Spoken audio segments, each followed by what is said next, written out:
ज्ञानेश्वर महाराज की जय। जगद्गुरु तुकाराम महाराज की जय। शांती ब्रह्म एकनाथ महाराज की जय।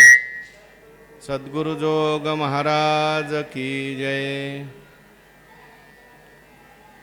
तेषां सततयुक्तानां भजतां प्रीतिपूर्वकं ददामि बुद्धियोगं तं येन मामुपयान्ति ते। भगवंताच्या कृपेने सर्व संतांच्या आशीर्वादाने पुण्यसलीला इंद्रायणी मातेच्या पावन तीरावर संजीवन समाधीस्थ ज्ञानोबारायांच्या या पवित्र अशा अलंकापूर नगरीमध्ये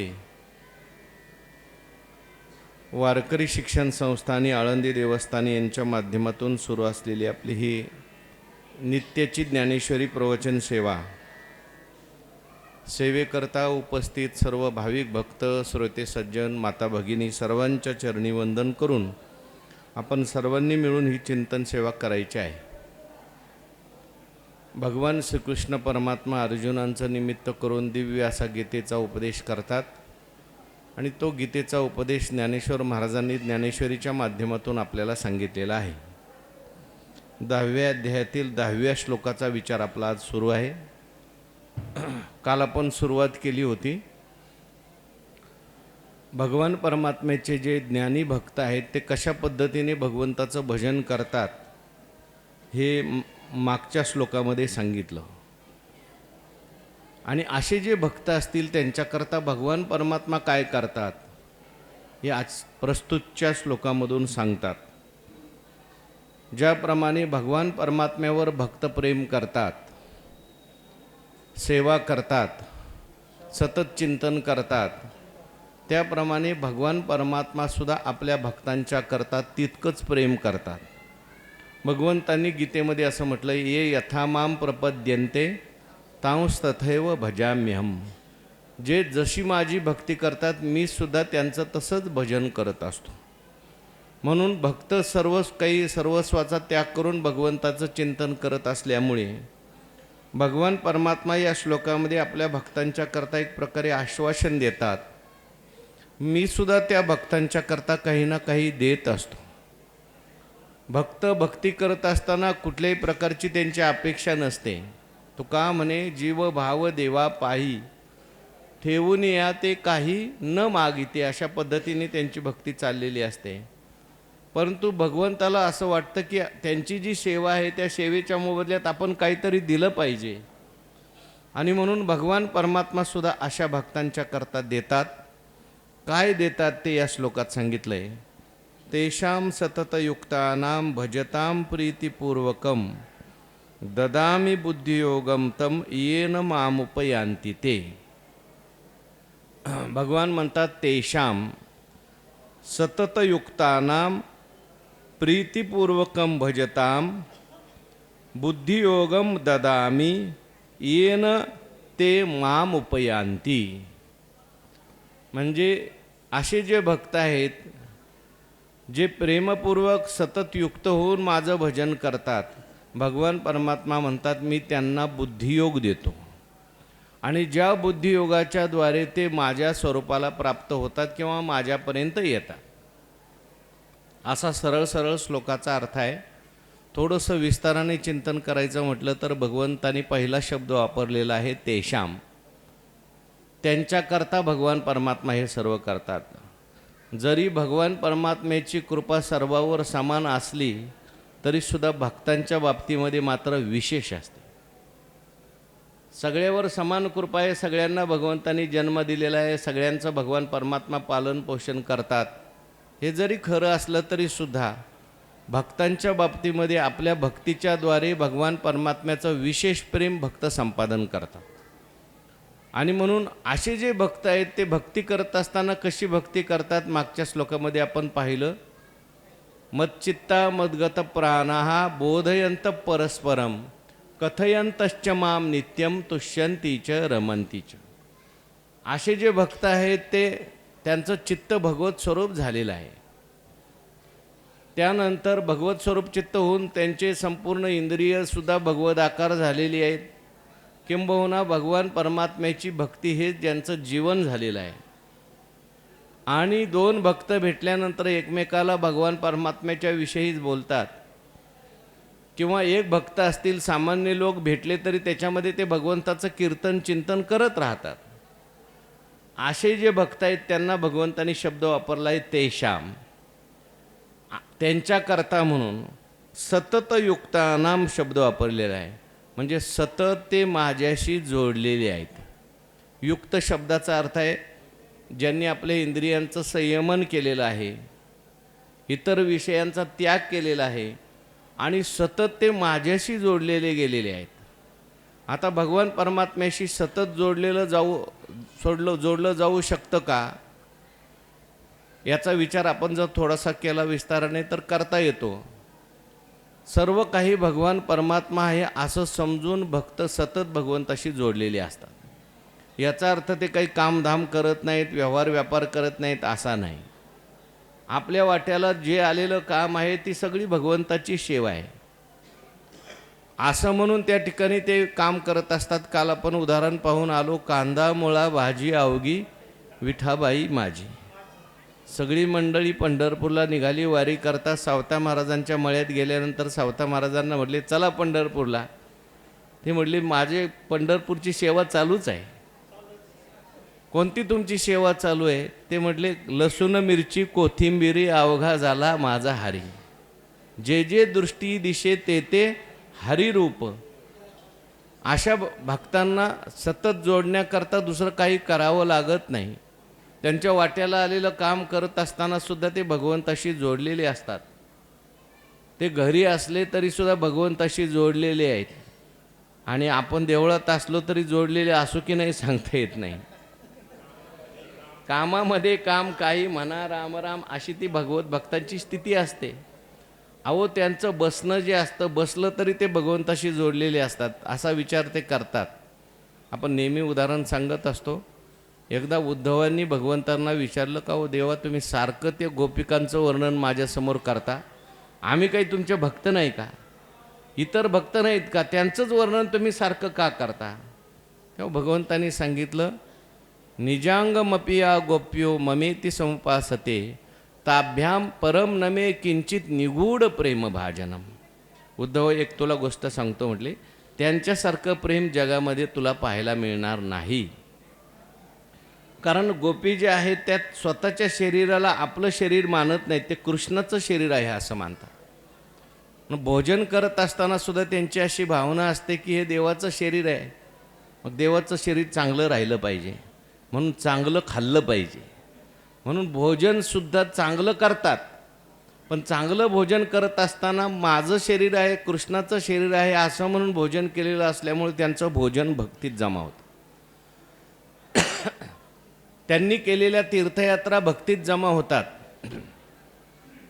किंबहुना त्यांनी केलेले शृंगार शब्दाचा अर्थ आहे की नटात फटा काय असेल तो, चांगले कपडे घालत होत्या, चांगला शृंगार करत होत्या, परंतु भावना अशी होती की हे शरीर भगवंताचं आहे आणि भगवान हे पाहिल्यानंतर प्रसन्न होणार आहे असं म्हणून त्यांचं शरीर, त्यांचा सगळा शृंगार असल्यामुळे त्यांचा शृंगारसुद्धा भक्तीत जमा झाला. आपण नेहमी वर्णन करत असतो, विषय जिनोनी जन्मले जे शुकाधिक दादुले ते विषय वानिताची झाले भाट त्यांची.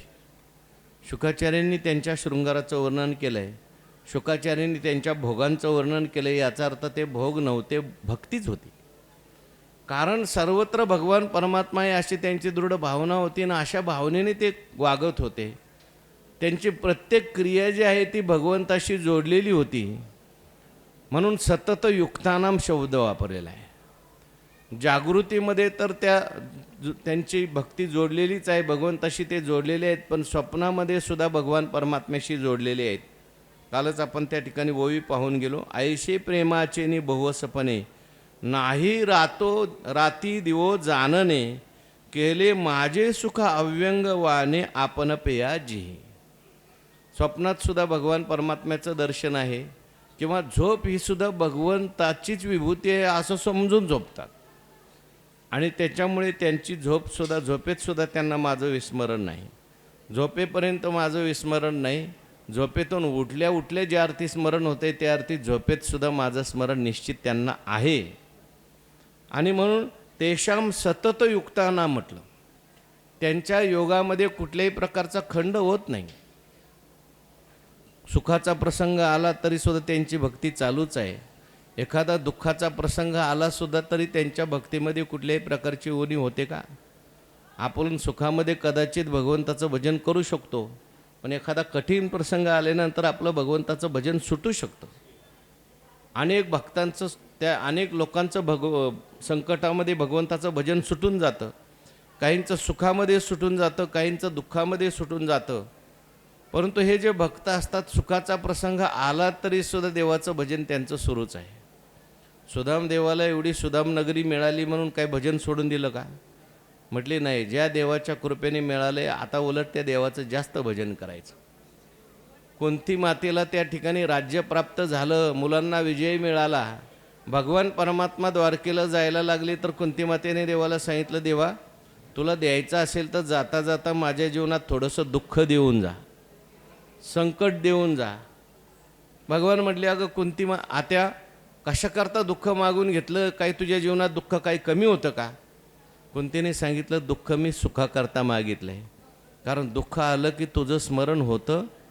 सतत युक्तानाम ह्याच्याकरता मी बोलतो आहे. दुःखाचा प्रसंग असू द्या, सुखाचा प्रसंग असू द्या, अपघाताचा प्रसंग असू द्या, भांडणाचा प्रसंग असू द्या, संघर्षाचा प्रसंग असू द्या, सगळ्यामध्ये ते देवाची कृपा पाहतात. याला म्हणायचं सतत युक्तानाम. का ते सततयुक्त राहू शकतात? तुम्ही आम्ही सततयुक्त राहू शकत नाही. अहो, 1 ताससुद्धा आपण देवाशी जोडलेले राहू शकत नाही.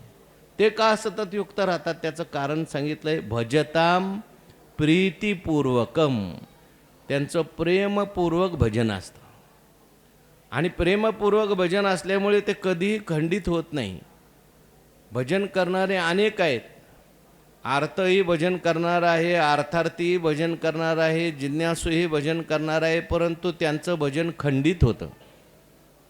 अर्थाचं भजन कधी खंडित होतं? एखादं दुःख जीवनामध्ये आलंय, मग म्हणून भगवंताचं भजन करायला लागला. हो, रामेश्वर भट्ट आले ज्ञानेश्वर महाराजांच्याकडे, पण कधी आले? अंगाचा सगळा दाह होऊ लागला. दाह संपल्यानंतर मग आता आले असतील, पण मग पुढच्या एकादशीला.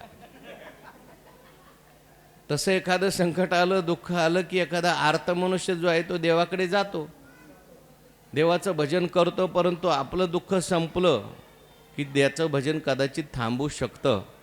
अर्थार्थी भक्त असतील, त्याला सुद्धा काहीतरी पाहिजे असतं, म्हणून तेवढ्यापुरतं तो भगवंताचं भजन करतो, परंतु त्याचंही भजन खंडित होऊ शकतं. पण भगवान इथे म्हणतात, माझे जे भक्त आहेत तेषाम सतत युक्तानाम, त्यांचं भजन कधीही खंडित होत नाही. कारण कुठल्याही हेतूने त्यांचं भजन नाही.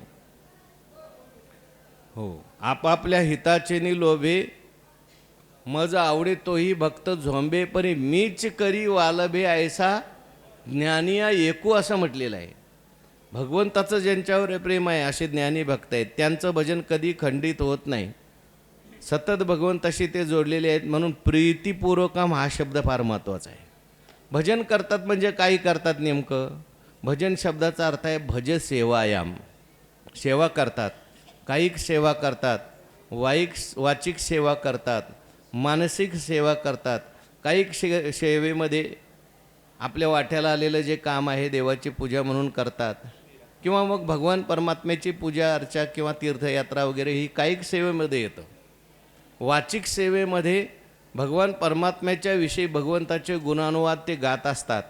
कैसे माझ्या गुणी झाले, देश काळा ते विसरले, कीर्तन सुखे सुखी झाले आपण पाचे, कृष्ण विष्णू हरी गोविंद या नामाचे निखिळ प्रबंध, माझी आत्मचर्चा विशद उदंड गाती.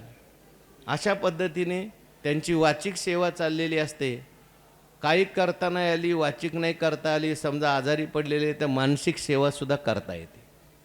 मनानेच भगवान परमात्म्याचं ध्यान करायचं नाही. आता आपल्याला वयामुळे वारीला जाता येत, मग मनाने भगवंताची वारीसुद्धा आपण करू शकतो. आता वारी कुठं गेले असतील? इथं वारकरी गेले असतील, तिथं भजन चाललं असेल, कीर्तन चाललं असेल.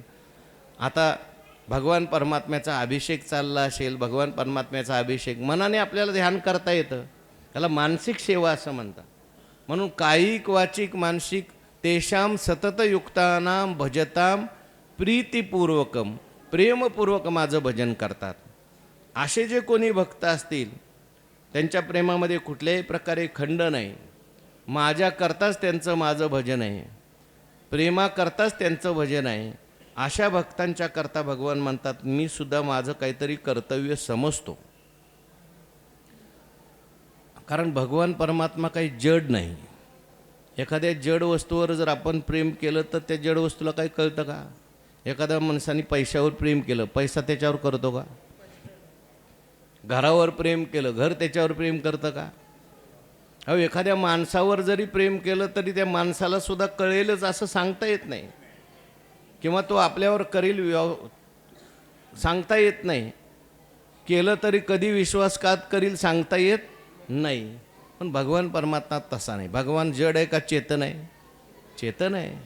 चेतन आहे का सर्वज्ञ आहे? सर्वज्ञ आहे का सर्व शक्तिमान आहे? न सांगता तुम्हा कळो येते अंतर, विश्वे विश्वंभर परिहारचे न लगे. देवाला सर्व काही कळतं, आणि म्हणून कोण आपल्यावर प्रेम करतंय, कोण आपली सेवा करतंय देवाला एकदम कळतं. बाहेर जरी आपल्याला दिसत नसलं तरी देवाला अंतरीची घेतो गोडी, पाहे जोडी भावाची. देव सोयरा देव सोयरा, देव सोयरा दिनाचा. भगवान ते प्रेम पाहतात आणि पाहून भगवान म्हणतात मला त्यांना काहीतरी द्यावंसं वाटतं. वास्तविक पाहतात त्यांना काही घेण्याची इच्छा नाही. काही मागणे हे अमानुचित, वडिलांची रीत जाणतो सो, असा त्यांचा बाण आहे. सेवा तर करतात, भक्ती तर करतात, परंतु त्याच्या मोबदल्यात काही मागायचं नाही. आपण प्रल्हादजींचं चरित्र पाहून आलो. भगवान परमात्मा प्रसन्न झाले, म्हटले प्रल्हादा मी तुझ्यावर प्रसन्न आहे, माझ्या भक्तांच्या कामना पूर्ण करणार आहे, तुला काही मागायचं असेल तर मागून घे.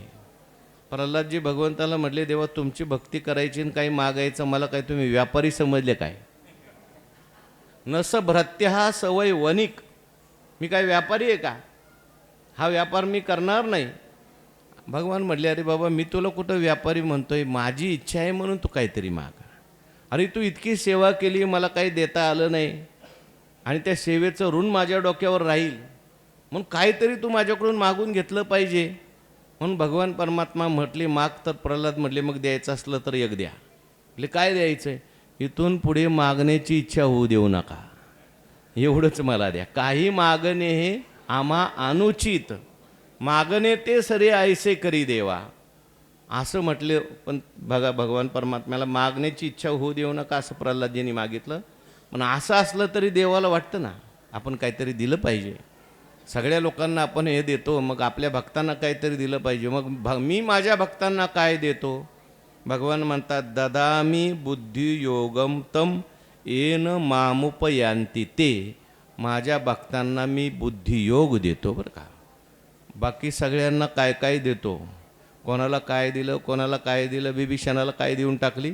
लंका देऊन टाकली. एखादा म्हटला मला संपत्ती पाहिजे म्हणून नवस केलेलं असेल, भक्ती केलेली असेल, घे बाबा तुला संपत्ती घे. एखाद्याला संतती पाहिजे असेल संतती घे, एखाद्याला राज्य पाहिजे तर राज्य घे. हे सगळं भगवान परमात्मा देतील, पण आपल्या भक्तांना मात्र भगवान परमात्मा काय देतात? बुद्धियोग देतात बरं का, बुद्धी नाही. बुद्धी तर सगळ्यांना दिलेलीच आहे. अनेक बुद्धिवान जगामध्ये आहेत, पण त्या बुद्धिवानांनी फायदाच होईल असा नाही बरं का. एकदम बुद्धिवान मनुष्य असेल त्याने जगाचा फायदाच होईल का? कधी कधी एखादा बुद्धिवान असतो तो जगत नष्ट कसं होईल याचा विचार करतो.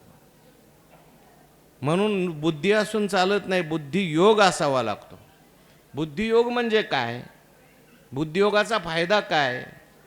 कशाकरता आम्हाला तुम्ही बुद्धियोग देता? आमच्याकडे काय बुद्धी नाही का? तर बुद्धी आपल्याकडे आहे, परंतु भगवंताला जाणणारी बुद्धी आपल्याकडे नाही आहे. भगवंताचं चिंतन करणारी बुद्धी आपल्याकडे नाही. बुद्धी ज्ञानोबराय म्हणतात ती एकच जगात बुद्धी आहे. तैशी ईश्वरा वाचुनी काही, जे अनिकल आणि नाही, ते एकच बुद्धी पाही अर्जुना जगी. बुद्धीचे वैभव अन्य नाही दुजे, एका केशवराजे सकळ शेती. बुद्धी जगामध्ये आहे, अनेक बुद्धिवान आहे, परंतु त्याला बुद्धी म्हणता येत नाही. खरी बुद्धी कोणती? परमात्मा स्वरूपाला जी विषय करते ती खरी बुद्धी आहे. हां जाणीव मज एका तेची जाणे, ऐशे लाभे तरी जिने एरवी मरण. ही बुद्धी जी आहे परमात्मा स्वरूपाकार झाली तर ती कृतार्थ झाली समजायचं, तर ती एकनिष्ठ समजायचं, नाही तर त्या बुद्धीला सुद्धा व्यभिचारी बुद्धी म्हणावं लागतं. म्हणून भगवान परमात्मा म्हणतात, माझ्या भक्तांना अशा प्रकारची मी बुद्धी देतो. बुद्धी देतो म्हणजे भक्ती देतो. त्या बुद्धीमध्ये भक्ती असेल, ज्ञान असेल, वैराग्य असेल, ते मी त्याच्यामध्ये देतो. ते भक्तांना त्या ठिकाणी बुद्धी दिल्यामुळे काय फायदा होतो, तर येन माम उपयांते, ते लवकरात लवकर ते माझ्याजवळ येतात. कारण देवाजवळ जायचं असेल तर काय पाहिजे? पहिली बुद्धी पाहिजे माणसाला. बुद्धी जर झाली नाही तर मनुष्य देवाकडे जाऊ शकत नाही. मनुष्यानाम सहस्रेषु कश्चित यतती सिद्धये, यततामपि सिद्धानाम कश्चिन माम वेत्ती तत्वता. म्हटलं, आस्तेच्या महापुरी रिगताती कोटीवरी, परिप्राप्तीच्या पहिलं तरी विपायला निघे. हजारो मनुष्यामध्ये एखाद्या माणसाला असं वाटतं की आपण देवाचं भजन केलं पाहिजे, आपण नामस्मरण केलं पाहिजे, आपण ज्ञानेश्वरी वाचली पाहिजे. सगळ्यांना वाटतं का? हजारोमध्ये एखाद्याला वाटतं, एखाद्यालाच वाटतं. आश्चर्यवत पश्यती कश्चित येणं असं म्हटलेलं आहे. आणि तेही वाटल्यानंतर नुसतं लगेच वाटून चालत नाही, अनेक प्रकारचे प्रतिबंध येतात. अहो, साधं प्रवचनाला यायचं म्हटलं तरी सुद्धा वाटून चालतं का? अनेक आपण भाग्यवान आहे सगळे. आपण प्रतिबंध दूर करून रोज आपल्याला येता येते. आपण दूर करतो म्हणण्यापेक्षा माऊलीची आपल्यावर कृपा आहे. सगळ्याला येता येत नाही. तसं घरात अनुकूल वातावरण नसतं, प्रतिकूल वातावरण असतं. कोण कधी अडचण करतं, कोण कधी अडचण करतं. आधिभौतिक ताप आहे, आधिदैविक ताप आहे, आध्यात्मिक ताप आहे, अनेक प्रकारच्या अडचणी आहेत. चांगलं कार्य म्हटलं की त्याला अडचणी येतात.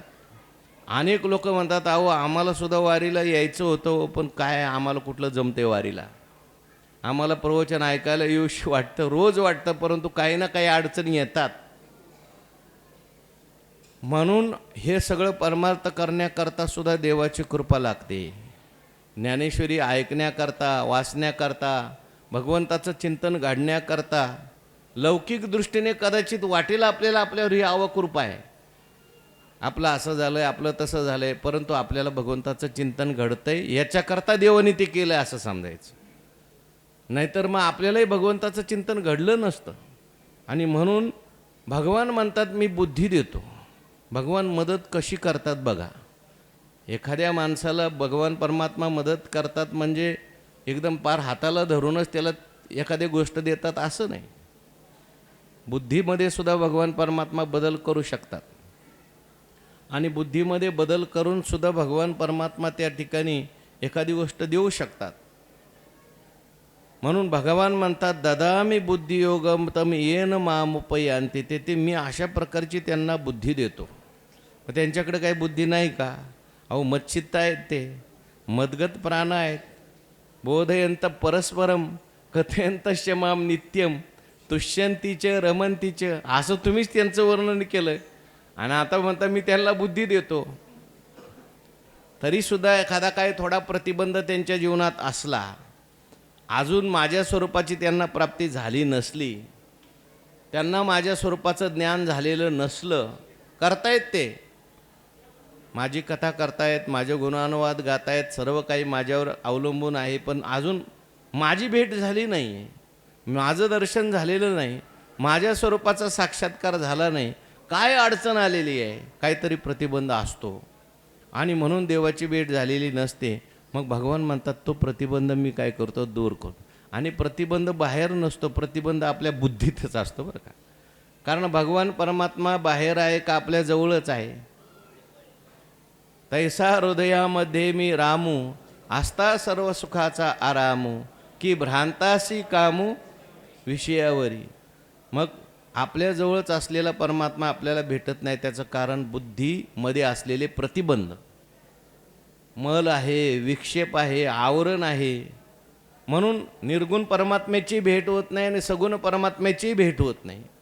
म्हणून भगवान परमात्मा म्हणतात जे जे काही प्रतिबंध आहेत ते मल विक्षेप किंवा सगुण भेटीमध्ये काही प्रतिबंध असतील, प्रेम कमी असेल अजून पडत, भक्ती कमी अजून पडत असेल, बुद्धीमध्ये वैराग्य कमी पडत असेल, ज्ञान कमी पडत असेल, भगवान म्हणतात ददामी बुद्धियोगम तम येन, त्याच्यामुळे मामोपयांती ते माझ्याजवळ लवकर येतात, माझ्या स्वरूपाची त्यांना प्राप्ती होते. अशा पद्धतीने भगवान परमात्म्याने या श्लोकामध्ये आपल्या भक्तांच्या करता मी काय करतो याचं चिंतन केलं आहे. आता ज्ञानेश्वर महाराजांनी याच्यावर काय लिहिलं आहे ते बघा. गीतेमध्ये असे काही श्लोक आहेत की ज्याच्यामध्ये ज्ञानेश्वर महाराजांनी श्लोकाच्या अर्थापेक्षा थोडंसं वेगळं चिंतन केलेलं आहे. त्याच्यापैकी हा एक श्लोक मला वाटतो बरं का. कारण भगवान परमात्मा म्हणतात बुद्धी एक देतो आणि ज्ञानेश्वर महाराजांनी काही वेगळंच देतो असं लिहिलेलं आहे. काय देतो लिहिलं आहे ज्ञानेश्वर महाराजांनी बघा. मग तया मग जे आम्ही काही द्यावे अर्जुना पाही, ते ठाईचाच तीही घेतली सेल. ज्ञानेश्वर महाराज म्हणतात तया मग जे आम्ही काही अर्जुना द्यावे पाही. हे अर्जुना, असे जे भक्त आहेत त्यांना मला काहीतरी द्यावं वाटतं, पण मला द्यावं असं वाटत असलं तरीसुद्धा, मी देण्याकरता इच्छित असलो तरीसुद्धा ते ठाईचाच तीही घेतली सेल. हे म्हटले मी द्यायच्या अगोदर त्यांनी मी जे द्यायचं आहे त्यातला शेलका भाग अगोदरच घेतलेला आहे, शेलका वाटा अगोदरच घेतलेला आहे. मी देत असतो अनेक गोष्टी त्यामध्ये शेलका वाटा आहे. भगवान परमात्मा भक्तांना काय काय देतो आणि त्याच्यामध्ये शेलका वाटा कशाचा आहे नेमका, कोणता शेलका वाटा भक्तांनी अगोदरच घेतला आहे? हा, काय घेतलाय? सेवा. बघू आता पुढं काय कोणता शेलका वाटा घेतला आहे तो. ज्ञानेश्वर महाराजांनी त्या ठिकाणी पुढे लिहिले आहे त्याच्यामध्ये, म्हटले की मी त्यांना देण्याची इच्छा आहे. हो, आम्ही जे काही मामांच्या ज्ञानेश्वरीत असलेले आम्ही जे काही कंसात लिहिले निरतिशय प्रेम द्यायचं, तो उत्तम भाग तो आपल्या ठिकाणी आम्ही देण्याच्या अगोदरच कमावून बसलेले असतात. म्हणजे प्रेम आहे की नाही. भगवान परमात्मा भक्तांना देतो त्याच्यातला शेलका भाग जर काय असेल तर प्रेम आहे की नाही. भगवान परमात्मा बाकीचं लौकिकातलंही भरपूर देतो, त्याला शेलका भाग म्हणता येईल का? संपणार आहे ते. भगवान परमात्मा काही भक्तांना मोक्षसुद्धा देतो, धर्म अर्थ काम आणि मोक्ष. पण भक्त असे असतात की याच्यापेक्षा शेलका माल त्यांना पाहिजे, आणि ते म्हणजे आहे मोक्षापेक्षाही भगवान परमात्मा श्रेष्ठ कशाला समजतात? प्रेमाला समजतात. भक्त मोक्षापेक्षा प्रेमाला श्रेष्ठ समजतात, भक्तीला श्रेष्ठ समजतात. आणि भगवान परमात्मा कदाचित मुक्ती देतो. भागवतात वर्णन केलंय, मुक्तिम ददाती करिचित स्म न भक्तियोग. देव कदाचित मुक्ती देईल पण भक्ती देत नाही. कारण मुक्ती म्हणजे काय आहे? त्या अखंडानंद सरस्वतीने असं लिहिलं आहे, मुक्ती एकदा का दिली भगवान परमात्मा की कटकट मिटली. मुक्त झाला की तो आता परत जन्माला येत नाही. म्हणून भगवान परमात्मा कधी कधी काय करतात, त्या अखंडानंदाने लिहिले मुक्ती म्हणजे सोडचिठ्ठी बरं. म्हणजे एकदा का त्या भक्तांनी भजन केलं, मुक्ती मागितली की भगवान परमात्मा आनंदाने त्यांना म्हणतो मुक्त करून टाकतो. पण काय काय भक्त असे असतात ते म्हणतात आम्हाला नलगे मुक्ती आणि मोक्ष तुमचा देवा, मोक्षपद तुच्छ केले या कारणे आम्हा जन्म घेणे योगावे. घेईन मी जन्म याजसाठी देवा, तुझी चरण सेवा साधावाय. मग असे भक्त म्हणतात आम्हाला मुक्ती नको, आम्हाला प्रेम पाहिजे, आम्हाला तुझी सेवा करायची, भक्ती करायची. देव शक्यतो ते टाळतो बरं का. मुक्ती दिल्यावर झंझट संपलं, पण जर प्रेम द्यायचं म्हटलं तर मग सेवा करावी लागते देवाला सुद्धा. मग करा त्यांचं बाळंतपण, आहे की नाही. चोखोबरायांचं काय करावं लागलं, बाळंतपण करावं लागलं. आणा त्यांच्या घरी